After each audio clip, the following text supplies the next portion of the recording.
O Brasil é historicamente um país multilingüe. Estima-se que mais de 1000 línguas foram extintas desde a chegada dos colonizadores. Hoje no país, são faladas mais de 150 línguas indígenas. Muitas delas contam com menos de 10 falantes. Esses idiomas são parte do patrimônio imaterial da história do Brasil. Uma ação de um grupo de pesquisadores da Unicamp investe na sobrevivência e na revitalização da língua indígena, transformando a tradição oral em um idioma escrito e documentado. Ao ressuscitar uma língua, é possível conhecer a história e a cultura que foi se apagando com o tempo, reviver e dar continuidade à identidade de um povo. Para falar de revitalização da língua, não tem como você separar a religião para nós no Nhandeva, por causa que a religião, que ela se passa num ambiente que a gente chama de Oú Guatsu, ali seria como uma escola, uma faculdade de formação mesmo, porque é dali que os demais da comunidade vão aprender como é que faz um remédio, como é que você consegue ler o tempo, como é que você consegue entender a linguagem dos pássaros, dos animais, né? Então foi sempre dali que a gente tirou a sobrevivência, os ensinamentos sempre veio da Uguatsu. Então a gente ainda carrega, né, esses traços da cultura ancestral, ainda a gente carrega, por mais que hoje a gente veste roupa, usa perfume, corta o cabelo de alguma coisa, mas a gente sempre tem, né? A gente sempre usa os nossos adereços, né? Porque a gente está revivendo a memória dos ancestrais. O programa de revitalização das línguas é aplicado nas escolas indígenas do estado de São Paulo. O trabalho é realizado por pesquisadores e professores que não medem esforços para transmitir o conhecimento às gerações. Abatigui, Piquaré, Amunié, Auá. Alguém quer continuar aí? Atsapucai, Aáue, que cota, que moto. Amono onamo, Awati, Aenamo, Bari'i, Oinu. Nosso departamento de linguística tem, como uma das ações de extensão da universidade, um programa de revitalização de línguas indígenas no estado de São Paulo. A gente tem trabalho de revitalização e com línguas indígenas também em outros lugares, mas especificamente aqui nós temos um programa de 2013 para cá, em parceria, eu tenho um grupo de pesquisa, que é o Grupo Indiomas, parceria com uma ONG, que é a Camuri, e com a FUNAI. Nós desenvolvemos um trabalho de revitalização com o idioma Nhandeva-Guarani, também às vezes chamado de Tupi-Guarani pelas comunidades, o Caingangue paulista, que é um dialeto em extinção, né, com menos de 10 falantes nativos, e com o Krenak em São Paulo, que é uma comunidade desmembrada de Minas Gerais, onde é a origem dos Krenak, e também com os Terena, que também são comunidades há quase um século desmembradas do Mato Grosso para cá. Então é um grupo grande de aldeias do estado de São Paulo que são beneficiadas com essas ações. Se vê aí comunidades onde a língua voltou a ser viva, falada, apreciada, estudada. Nós conseguimos concretizar um trabalho de 3 anos de um processo de construção, padronizando uma língua que ainda não tinha um padrão de escrita. E nesse processo nós aprendemos muito, né? Através do contato com a escrita antiga, através do livro do Curtine Mãe da Ju, onde ele registrou o mito de criação dos Guarani Nhandeva. E a partir daí começamos uma discussão para poder colocar esse projeto em prática, que foi a padronização da língua Guarani Nhandeva, resultando num livro de gramática. E também um outro livro que foi a atualização da escrita do mito sagrado de criação dos Guarani Nhandeva. Hoje nós concretizamos um trabalho de suma importância para o fortalecimento linguístico aqui da comunidade da aldeia Nemendaju e para o povo Guarani Nhandeva de modo geral. Oficinas, livros e materiais multimídia fazem parte das ações que estimulam novas possibilidades na produção linguística. Os professores começaram a trabalhar a língua dentro da sala de aula. Então a gente teve uma evolução muito grande através dessas oficinas para a construção da gramática. Então ela está sendo muito valiosa para nós e a gente não quer deixar perder toda essa cultura escrita, porque ela já é falada, mas escrita a gente não tinha. Então foi a primeira, né, a primeira conquista nossa da primeira gramática, o primeiro volume. A gente já foi para o volume 2 em parceria com os do litoral, os Nhandeva do litoral. Mas a gente ainda quer conquistar muito mais. Isso está ajudando bastante na parte da educação, né, as crianças, até mesmo nós que já sabia, tinha esquecido, talvez não, mas não tinha vontade de falar, não tinha com quem falar, porque a língua para você falar, você tem que ter com quem falar, senão sozinho você não vai falar, né? E agora com essa vinda do professor Vilmar é que tudo retornou, que né, fomos fazendo tudo de novo, pegando de novo, ensinando as crianças.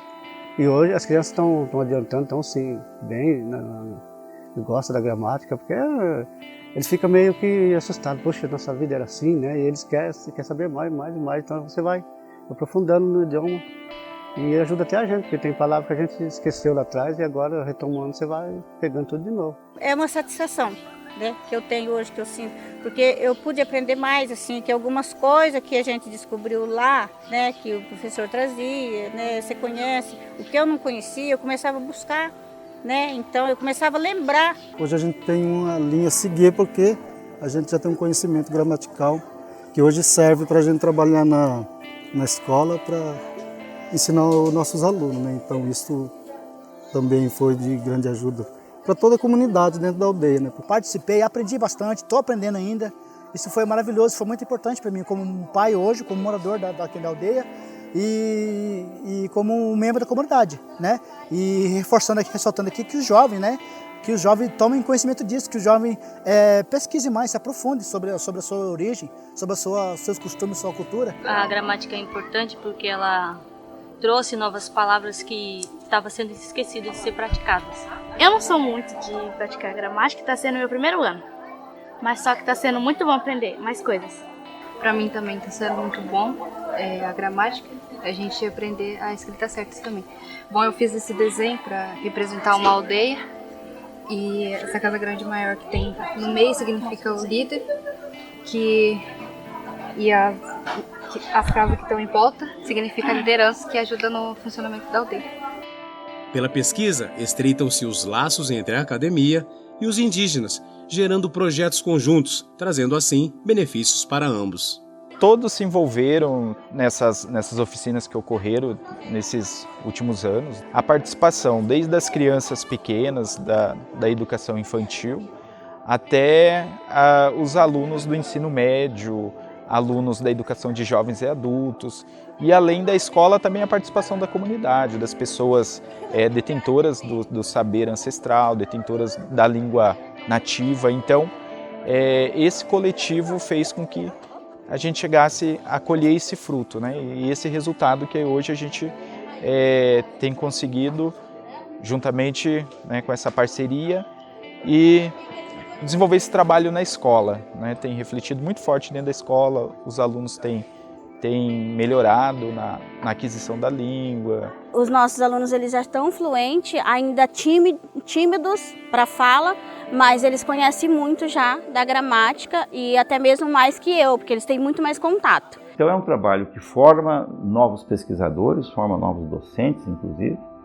e é um trabalho que traz informação e conhecimento para dentro da universidade, que, portanto, tem resultado de pesquisa que aparecem em publicações nossas, acadêmicas e congressos, mas também influem no nosso ensino na universidade, são materiais de pesquisa. E, por fim, beneficia as comunidades que, com isso, hoje têm uma nova vida, uma nova dinâmica para as suas escolas e para a sua vida cotidiana mesmo, que a gente vê lá a língua alegrando de novo as pessoas, porque ela tem um papel importante na identidade. Nós, os Guarani Nhandeva, a gente tem como base de tudo a nossa religião.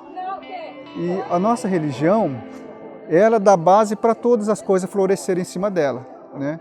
Então aí eu venho até comentar um pouco de um simbolismo que é muito ancestral mesmo, né? E ficou na memória, e até hoje a gente ainda a gente tem esse simbolismo muito forte para nós, né? Que no início, né, no início do mundo, quando Deus, que a gente fala em Nyanderuvutsu, quando ele criou o mundo, para ele assentar a terra no firmamento, ele pegou 2 madeiras e cruzou essa madeira, né, e deixou uma madeira cruzada. E a gente representa esse simbolismo hoje assim, com o nosso Jetsaá. Inclusive, essa madeira, dentro da Casa Grande, da Oguatsu, a gente chama de Uvurá de Atsaá. E esse adorno, né, que a gente usa aqui também, a gente chama de Jetsaá. Né? Então a gente usa ele. Então ele é um dos pilares, né, um simbolismo que representa o fundamento da terra. Eu ressalto aqui o meu orgulho de ser Tupi-Guarani, de vestir a camisa, de falar da minha cultura. Eu tenho orgulho e vou morrer com esse orgulho no meu coração, com essa marca que está aqui dentro, que nunca vai ser esquecida, que o dia que eu partir dessa terra, essa história vai continuar, porque o meu filho e os demais que estão vindo vão dar continuidade a essa geração. Então essa cultura não morre aqui. Apona Tetero, Kova Arima, Emokapona Oreva, Eputapona Nyandereve, Lembra até Divakatu. Aí vai até. Eu terminei agradecendo a Deus, né? Por tudo que Ele tem ajudado nós, tem feito por nós. E por esse dia de Ele estar aqui, de pedir para Ele nos fortalecer, para Ele nos ajudar, para estar conosco no nosso dia a dia, nessa convivência. Vocês fazem parte dessa história, que é uma história da Unicamp também. Vocês fazem parte hoje da história da Universidade de Campinas, com essa parceria que nós criamos aqui, com essa beleza que é o que vocês hoje têm para mostrar, que é a língua viva. E nós devemos ser grande a sua ajuda, a sua dedicação, a seu esforço. Nos entender, nos apoiando, tá bom? Isso é muito grande para nós.